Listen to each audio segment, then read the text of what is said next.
creuset de dynasties et de cultures. Chaque pays a sa propre histoire, des faits historiques, des événements et des dates marquantes qui sont rapportés jusqu'à ce jour pour attribuer au pays en question sa juste valeur historique. L'histoire d'un pays est un des événements jugés dignes de mémoire, celle du Maroc en demeure le parfait exemple. Avec plusieurs dynasties qui se sont succédées à travers plusieurs années, la dynastie idrisside, la dynastie almoravide, la dynastie almohade, la dynastie mérinide, la dynastie saadienne et la dynastie alawite, le Maroc est considéré un pays pluriculturel reconnu à l'échelle internationale, avec plusieurs types de patrimoine reconnu patrimoine mondial de l'UNESCO. Le Maroc est une des destinations préférées des touristes étrangers, pour les amoureux de la découverte, les plus fascinés par la nature, l'histoire, l'art de vivre et l'hospitalité marocaine, l'expérience vécue pendant leur voyage au Maroc les laisse agréablement satisfaits de leur séjour. Dynastie idrisside. 789 à 974, 1465 à 1472. Dynastie idrisside. La dynastie idrisside, dont le fondateur était Idriss Ier qui a fait de Volubilis, Oualili, sa capitale, a été la première à conquérir le Maroc pour plus d'un siècle. De 789 à 978, la dynastie idrisside a dominé une bonne partie du Maghreb, dont l'Afrique du Nord du Maroc actuel. Fondateurs de la première dynastie royale au Maroc, les Idrissides ont pu à travers le temps, bâtir de nouvelles villes dont celle de Fès, devenue capitale après Volubilis pendant le règne du fils successeur Idriss II et de ses successeurs.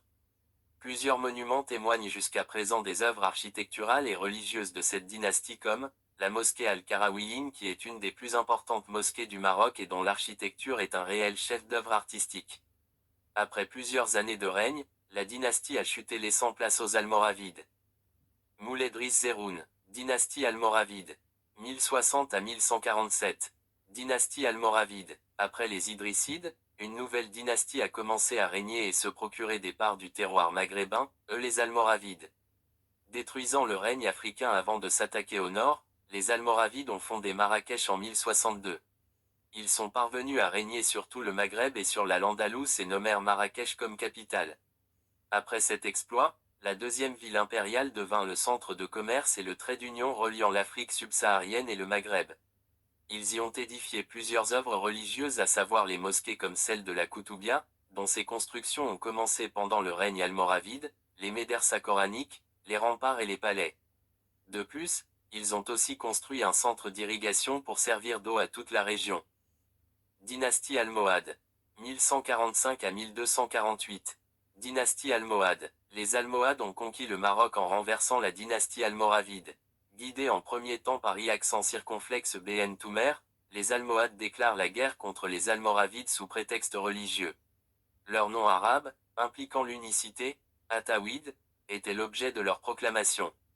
L'architecture et la culture qui ont fait deux piliers phares de cette dynastie, sont toujours ancrés dans les monuments emblématiques de la ville de Marrakech, la capitale almohade, à travers le remaniement de la mosquée Koutoubia dont l'architecture est calquée sur celle de Giralda à Séville. La dynastie almohade a régné ainsi un demi-siècle et s'est affaiblie suite à une défaite contre les chrétiens en 1212. Dynastie mérinide. 1244 à 1465. Dynastie mérinide, fondée par le chef berbère Abou Yahya, ayant pour capitale Fès, la dynastie mérinide a renversé les Almohades en les chassant du Maghreb. Leur règne ne dura pas longtemps, les Mérinides ont été battus par les Portugais qui se sont attaqués au littoral en passant par Ceuta et le détroit de Gibraltar. Motivés par la transmission des valeurs religieuses, les Mérinides édifièrent plusieurs zaouïas, mosquées et médersa coraniques comme celle de Salé. Plusieurs réalisations et fondations caractérisent cette dynastie, les décors en bois et en stuc, les toits avec des tuiles vernissées, la céramique émaillée, etc.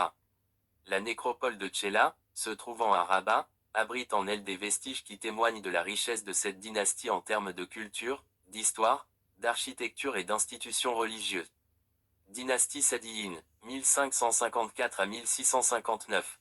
Dynastie saadienne ou zédanide. La dynastie saadienne avait renversé celle des Mérinides en les chassant du pouvoir et ont eu au départ Fès comme capitale puis l'ont transférée à Marrakech. Ils avaient déclaré la guerre contre les Portugais et ont récupéré plusieurs villes notamment la ville d'Agadir. Les Saadiens ont pris comme allié l'Espagne pour se protéger contre les menaces turques. Durant tout le règne des Saadiens, le Maroc a connu des années de gloire.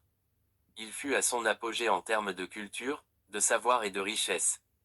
Les Saadiens s'étaient dotés de l'or du Soudan après avoir vaincu l'empire africain de Songhai. Ils ont canalisé leurs exploits en construisant plusieurs œuvres artistiques.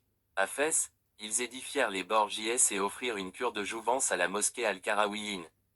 À Marrakech, ils édifièrent les tombeaux des Saadiens, la Medersa Ben Youssef et le palais El-Badi'i. Dynastie alawite, 1666 présent. Dynastie alawite, les Saadiens ont été détrônés, par la dynastie alawite. Originaire de Tafilalt, la dynastie alawite chassa les Saadiens pour s'emparer du pouvoir royal. Elle a eu au départ pour capitale Fès, puis a été déplacée à Meknès sous le règne du sultan Moulay Ismaïl, pour enfin être transférée à Rabat, qui est la capitale actuelle du Maroc depuis 1912. C'est grâce à cette dynastie que la ville de Fès a eu une cure de jouvence, embellissant ainsi toute la ville et créant des murailles protectrices comme la fameuse porte de Bab el-Mansour. La dynastie poursuivit son règne jusqu'au jour d'aujourd'hui. Mohamed VI est le 23e souverain de cette succession, veillant ainsi à l'unification du royaume et la transmission de toutes les valeurs religieuses.